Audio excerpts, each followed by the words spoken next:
Welcome back to the kitchen, guys and girls. This is your boy Mark, the Mad Chef, and tonight is the highly anticipated and long-awaited return of Better Than the Box, where we make from scratch the leading national brand box dinners and make them better than they ever were. And tonight, we're not even fooling with Hamburger Helper. We ain't even fooling with Velveeta. The stakes have been raised, and we're calling out Banquet. That's right, we're after the big names, and we're going to be taking on their pizza pasta homestyle bakes. And so let's get started. All right, so there are many issues that I have with this version of a pizza pasta, which is no more than a very thrown together sort of hybrid between pizza and pasta. And the biggest problem that I see with this is the sauce. They're not even using a proper pizza sauce. That is my first big issue. There is no real tomato product. There's no crushed tomatoes. The first ingredient is tomato puree, and you don't make pizza sauce with tomato puree. And theirs is just tomato paste and water. So basically, it's watered down tomato paste. You have a bunch of generic, undisclosed seasonings, some weird items, and also bell peppers, dehydrated garlic, dehydrated onion, and artificial thickeners.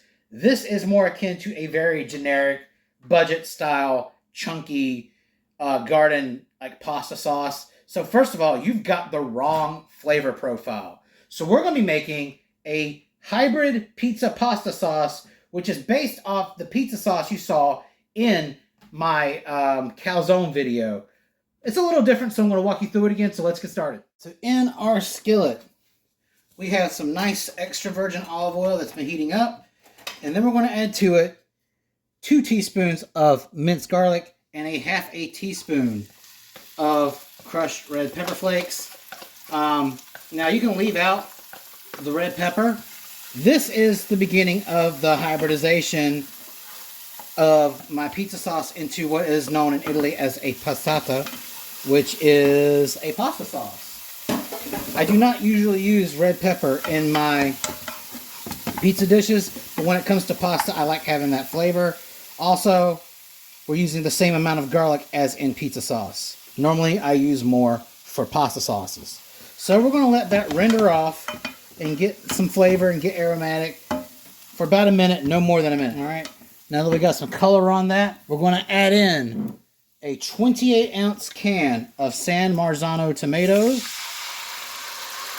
that I crushed by hand, as per usual. So we're actually using real tomatoes in this sauce. So this is automatically a step above anything you can get into that can of artificial sauce. Alright, and to it we're going to be adding the same ingredients I put in my new pizza sauce, which is a tablespoon of onion powder, 2 teaspoons of basil, and 1 teaspoon of oregano.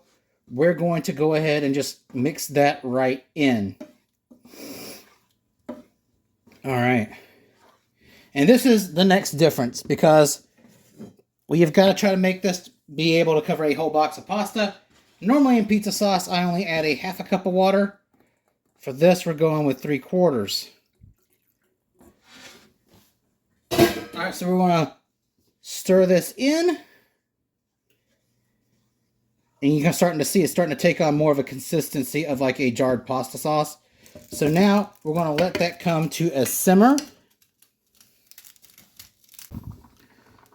Alright, so that didn't take very long at all. It's already starting to bubble. We want to give this a stir. And we're going to proceed the way we always do when we're making sauce. We're going to let this simmer. We're going to reduce the heat down to about medium. We're going to let it simmer for 20 minutes, stirring every 5. And I'll see you at that 20-minute mark because we're doing something a little different at that point. Okay, and it is the long-awaited 20th minute. Alright, and as you can see, this is what an ideal, I guess, pizza pasta sauce would look like. I mean, no such thing really exists. You can't go to Italy and ask for this. This is not even authentic Italian cuisine, so you can't parade around and say, hey, Italian night at my house, and this is what you serve. It's more aptly struggle meal night at my house. Please enjoy. But we have elevated this struggle meal to a point where anyone can do this and it tastes better. than anything you could ever get. Kind of like what we did with the Hungry Man TV dinner. Elevated struggle meals, y'all. It's a thing. All right, so that is 1 teaspoon of both salt and kosher salt and ground black pepper. And this is 2 tablespoons finely grated Parmigiano Reggiano and Pecorino Romano cheeses, both of them. Only reason why I'm going at 2 tablespoons is because with the rest of your ingredients, this could get salty very quickly. So we're going to go ahead and let this simmer off for its last 5 minutes. Now, guys, you could add in your pepperonis at this point, because in the can of sauce that comes with this meal is the artificial pizza sauce that has both the pepperonis and the sausage already in it. But let me tell you, that's really not adding much to the sauce if you just toss your pepperonis in right now. You're not even really adding that much flavor. You're not realizing your pepperoni's full potential. So I'll show you what to do about that later. And the other problem that I have with this is if you look at the label, it says it has Romano cheese from cow's milk as part of the sauce. Now, I don't know how much you guys know about your cheese, but you cannot make Pecorino Romano from cow's milk. It is a sheep's milk cheese. So that in and of itself is a lie. So they made an imitation Romano cheese from cow's milk, which is probably going to taste more like an off sort of Parmigiano. So you're not even getting the right flavor profile that they're telling you is in the sauce. So that is a lie, but that is not the only lie that Banquet is selling you on this meal. So I'll see you again after the sauce is done. Right, so in the skillet, I've got some nice extra virgin olive oil heated up, and I also have my pasta water going at the time. So in this pan, I just put in 7 slices of pepperoni, and I've got them cut into 8s. All right, all we're going to do is we're just going to try to crisp this up, and it's going to leave that pepperoni oil in the bottom of the pan. I got a little bit more pepperoni for my money the last time, but I guess that's what I get for ordering online, and they don't really give you a scale to choose your cuts from, so I guess that's on me. But online ordering kind of works like that. But all we're trying to do is crisp up the pepperoni. We're not really trying to fry this too much. We're not making pepperoni chips or anything. And this is going to amplify the pepperoni flavor in your pasta, as well as it's going to season your Italian sausage. Now, I know what you guys might be thinking. You know, all your pizza toppings are pre-cooked separately, but whenever you put them on top of the pizza, something really magical happens. And when you make the, put the sausage and the pepperoni, everything kind of cooks together at one time in the oven. So all those flavors have time to get to know each other, and it becomes this one unified thing. So by doing this and then cooking the sausage afterward, it's going to give you not only the texture of a real oven-cooked pizza, but it's going to give you more of that flavor that's going to amplify your pizza pasta experience. That's why you don't just want to chuck your pepperoni straight into the marinara sauce. You're not going to get this same effect. So now that these are all done, I'm going to drain these out on a paper towel lined bowl. All right, you see all that? That's your pepperoni oil. So I'm going to back off the heat just a little bit to a medium heat, and then we're going to be adding our Italian sausage. And today I'm just using a general mild Italian sausage. You can use whatever kind you like. Now, the one thing I do want to point out is to not season your Italian sausage. I know that's going to sound kind of weird, but this is the mistake I made last time when I made this. The pepperoni oil is already going to add some salt and some umami from cooking it in the drippings. So by adding salt and pepper to your Italian sausage, you're just really going to overkill it, because you got cheese in your sauce. You're going to have cheese later on in the dish, and then you've got salt in the pork, which is already naturally existing. It tasted good, but it was way heavy on the salt, in my opinion. This is going to give you all the flavor that you're going to need. So please, just chill on the seasonings right now. This is going to take your sausage game up a notch. And we're just going to let that brown off And we'll just flip that over when it gets a nice good crust on the bottom. Our pasta water is boiling. Now in the original boxed dinner meal, they use rigatoni. Now I swore when I made my grocery order, I ordered rigatoni. But apparently I ordered penne rigata. Honestly, it doesn't matter what kind of noodles you use. I guess that's what I get for not paying attention when I was ordering. But this will work just fine. It's not like we're making an actual legitimate traditional pasta dish which requires a certain type of thing.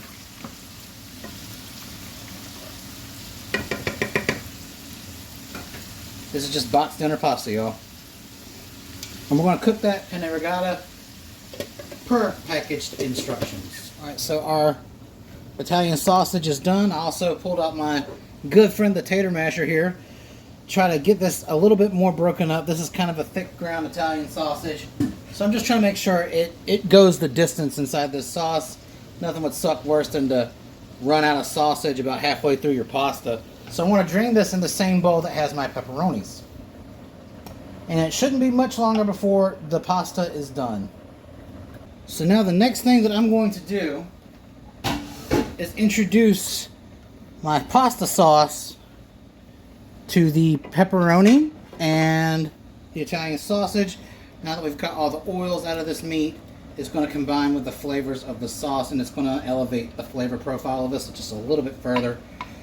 If you want to incorporate meats to your sauces, this is how I would recommend you do it. I mean, you can do it your own way, but this to me is going to make it taste a little bit more like an actual pizza when you bite into the pasta. So we're going to stir this up, get this nice and mixed in.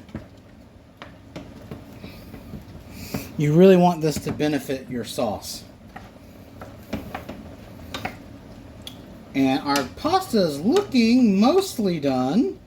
So I'll be trying a noodle here in a second to make sure we've got al dente. Alright, and this is right.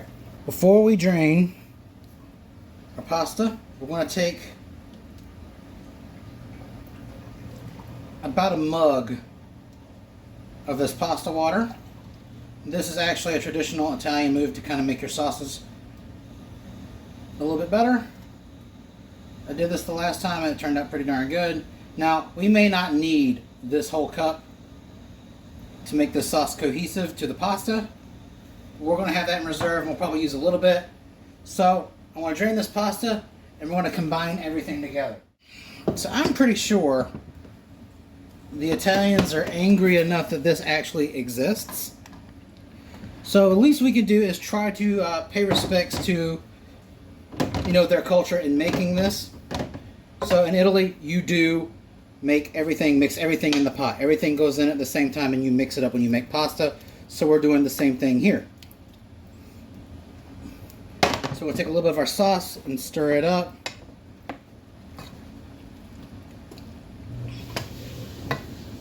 And very gently add some of this pasta water because it's clumping up around the noodles. There we go. And that's the beauty of it all. It helps everything come together. Had a renegade pasta noodle. And that's my wife laughing at me. Yeah, a little bit louder for the camera, babe. Gotta love her.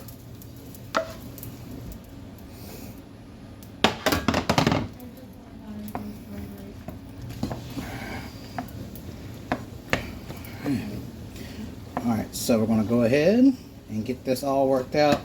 And once you start to notice that it's not trying to be cooperative with you, that's when you need to add your pasta water. I would honestly recommend not adding the whole cup because of the sodium content in the pasta water. And you already have a lot of sodium dense items in this mix. So only use as needed. If you don't need it all, then don't use it all. That is a pizza pasta. So you guys remember a little something I said when we were making the sauce about the cheese they used not being the only lie they told you? Well, buckle up, Banquet. You're on notice. So if you look at the side of the box on the instructions, it has a set of stovetop instructions, and it said you can serve it just like that, and that the actual baking part was optional. So is it really a home style bake? Honestly, who would put it in the oven if you could complete it on the stove in 25 minutes. That kind of defeats the purpose of it being a home style bake. Guys, pay attention to the products when you're picking them up in the store. But this version, you cannot avoid it. So we're going to go ahead and get our 9x13 Pyrex out. And then we're going to get our perfectly cooked pizza pasta dumped right in. Alright, so the third issue I have is basically just a thing of personal preference. This is a pizza pasta, and if you look at what the dish is supposed to look like, on the front cover, there is like no cheese on top of this dish at all. And how is it a pizza pasta without some form of melted cheese on top? This is a big F for Banquet. So, unless I'm going for like a New Haven style pizza that only has like a sneeze of cheese on top of the tomato pie, I want at least an artery clogging amount of cheese on my pizza. Especially if I have a sausage and pepperoni pizza. We're not going to leave this a bare ass pizza. This is naked. Okay? This is a pizza pasta. So what we're going to do now is on top of our pasta, we're going to put on some mozzarella cheese. This is the way pizza pasta is supposed to be. Alright, now that we have our pasta appropriately snowed with mozzarella cheese, we're going to be kind of treating this like a lasagna, if you will. I've got my 4C, Parmigiano Reggiano, and Pecorino Romano cheeses, and we're going to go over it just like that. Alright, and because this is an invention made by white people and I am also white, we're going to top this with parsley. As we do. Alright, and this is just purely for so this next part is purely for aesthetics. I've got some remaining sandwich pepperoni, okay? This is 4 slices, and we're just going to top them. Space them out, so that way you get a slice of pepperoni and each piece of this pasta. And then we're going to put it in the oven on 375. And guys, we're going to do that for about 15, maybe 20 minutes. I'll check it around 15 minutes. And then it's going to be done. And guys, while we have a minute, do you guys want to know what my absolute favorite part about making this meal is? My wife actually, the lady behind the camera that you cannot see, actually challenged me to see if I could make this. And anytime she asks me to make something for this channel, I jump right on it because she usually doesn't get involved with a lot of the requests. And honestly, I kind of wish she would voice up a little bit more because not only am I cooking for you, I'm cooking for her as well.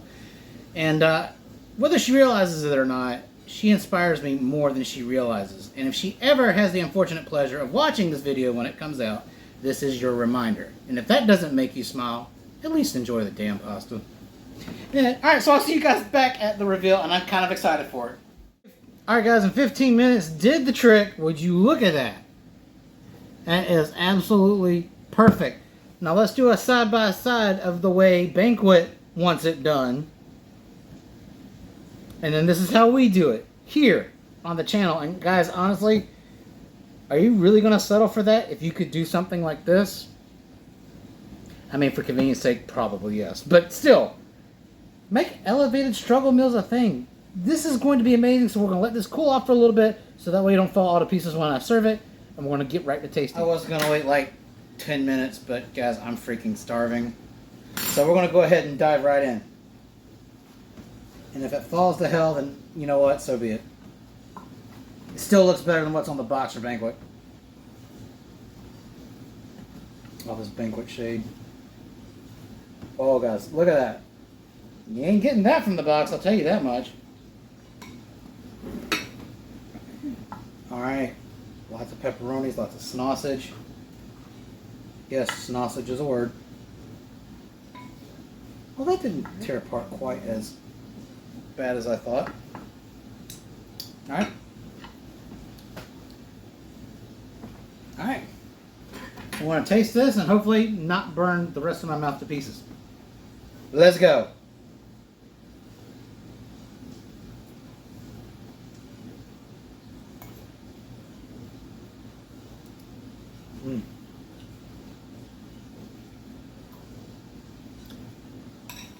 I attempted to get everything in one bite and it certainly did not do that.